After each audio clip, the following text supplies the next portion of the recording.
السلام عليكم، يا رب تكونوا بخير وبصحة وبأحسن حال. هنحلل النهاردة مباراة إسبانيا وإيطاليا في بطولة أوروبا. بطولة أوروبا من أقوى البطولات القارية اللي بننتظرها كل 4 سنين، ضمن العودة، وده لوجود منتخبات قارية قوية زي المنتخب الإنجليزي، الإسباني، الإيطالي، الكرواتي، الألماني. البطولة السنة دي مقامة في ألمانيا، وده اللي بيعزز فوز المنتخب الألماني بفوز البطولة لعامل الأرض والجمهور. مباراتنا النهارده من أقوى المباريات في البطولة على الرغم إنها بتتلعب في دوري المجموعات، إلا إنها دايما بتقدم لنا متعة كروية مضمونة. أهمية المباراة إن الفائز منها هيكون ضمن صدارة المجموعة وهيسهل مشواره في دور ال16 لأنه هيقابل أحسن فريق. الفريق الأسباني مميز بالتيكي-تاكا والاستحواذ على الكورة، لكن المميز مع المدير الفني الجديد للمنتخب الإسباني بالكونتي اللعب المباشر واستغلال يمين جمال في اليمين وويليامز على الشمال. استغلال الأطراف لأنهم مميزين بالسرعة والمهارة. وصول الكرة على الأطراف هيخلي المنتخب الأسباني يعتمد على الكرات العرضية. بدري مفتاح هجمات المنتخب الأسباني وسط خط الوسط انيستا الجديد، وده اللي هيخلي لعيبة المنتخب الإيطالي خلال المباراة يراقبوه من أكثر من لاعب. مع ذلك نجح في الهروب من الركاب وظهر في أكثر من كرة خطيرة. المنتخب الإيطالي بقيادة سباليتي ضغط عالي، هاي بريس، اللعب السريع المباشر والاستحواذ، ده أسلوب سباليتي. الشوط الأول المنتخب الإيطالي معرفش يجاري سرعة المنتخب الأسباني، النقل المباشر والسريع على الأطراف ليمين جمال وويليام، وبالتالي فشلوا في الهاي بريس اللي كانوا مميزين عليه وإفساد الهجمات للمنتخب الأسباني. ومن هنا حصل الارتباك لسباليتي، والأطراف في المنتخب الأسباني حصلوا على المساحات اللي هم عاوزينها. تألق ديلاروما هو اللي حافظ على الشتات توظيفا للمنتخب الإيطالي. 9 فرص، 3 أهداف محققة على الأقل للمنتخب الأسباني.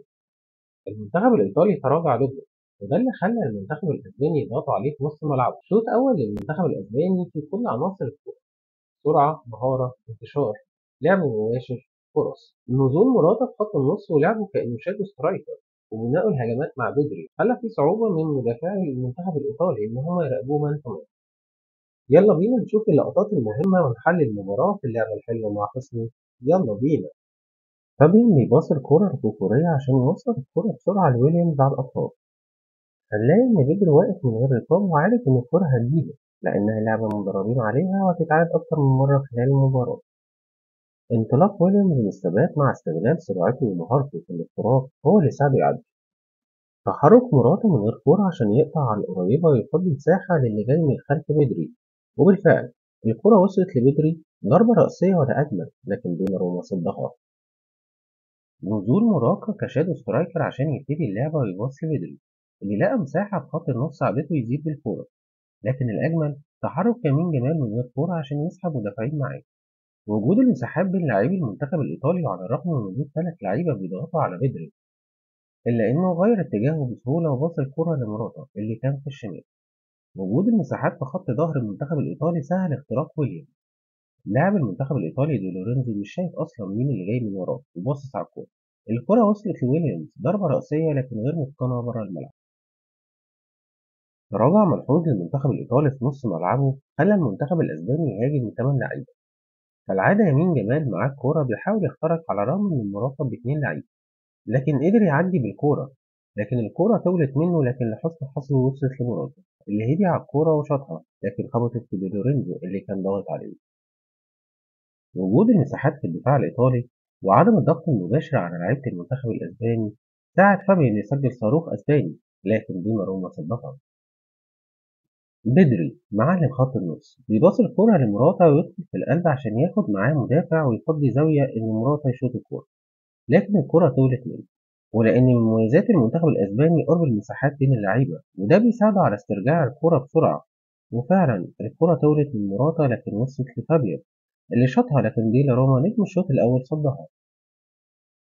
التفاهم الواضح بين ويليامز وكوكوريا هو أحلى ما في اللعب. ويليامز محاصر ب2 لعيبة، لكن التحرك من غير كره كوكوريا سهل البسط توصله. وكالعادة مراتا بيدخل على الزاوية القريبة عشان يشغل المدافعين وبدري لوحده من غير رقابة. الكرة وصلت لبدري شاطها باللمسة واحدة لكن بره الملعب. تحرك كوكوريا من غير كورة ساعد معاه المدافع عشان يفضي زاوية لويليامز. ويليامز عمل الفيلم، ضم لجوه وهوش، وبالفعل ثبت المدافع وانطلق من الثبات بسرعته. الكرة خبطت في المدافع ودخلت الجون معلنة على الهدف الأول للمنتخب الأسباني. التحرك الدائم من غير كرة من لاعبي المنتخب الأسباني سواء في العمق أو على الأطراف خلى في ارتباك واضح في الدفاع الإيطالي. يمين جمال بيحاول يسحب مدافع المنتخب الإيطالي عشان تبقى في مساحة لمراتا وبدري في خط النص اللي كانوا من غير رقابة. الكرة وصلت لبدري وصاها لمراتا. بعد المسافات بين لاعبي المنتخب الإيطالي سهل قرار مراتا إنه يشوط الكرة، لكن كالعادة الحارس الأمين دوناروما صدها. محاولة الضغط على استحياء على يمين جمال من دفاع المنتخب الإيطالي خلاه يباصي الكرة لفابيان اللي باصاها بسرعة تاني ليمين جمال. في اللحظة دي ظهرت المساحة ليمين جمال إنه يشوط. باريلا سهل المأمورية لأنه كان بيتفرج معانا وسلم نفسه وقال له براحتك اعمل اللي تعمله. يمين جمال شاط الكرة في الزاوية البعيدة لكن بره الملعب. الثنائي الطائر ويليامز كوكوريا. وكالعادة كوكوريا بيتحرك من الكورة عشان يسحب مدافع معاه ويفضي مساحة لويليامز إنه يضم لجوه.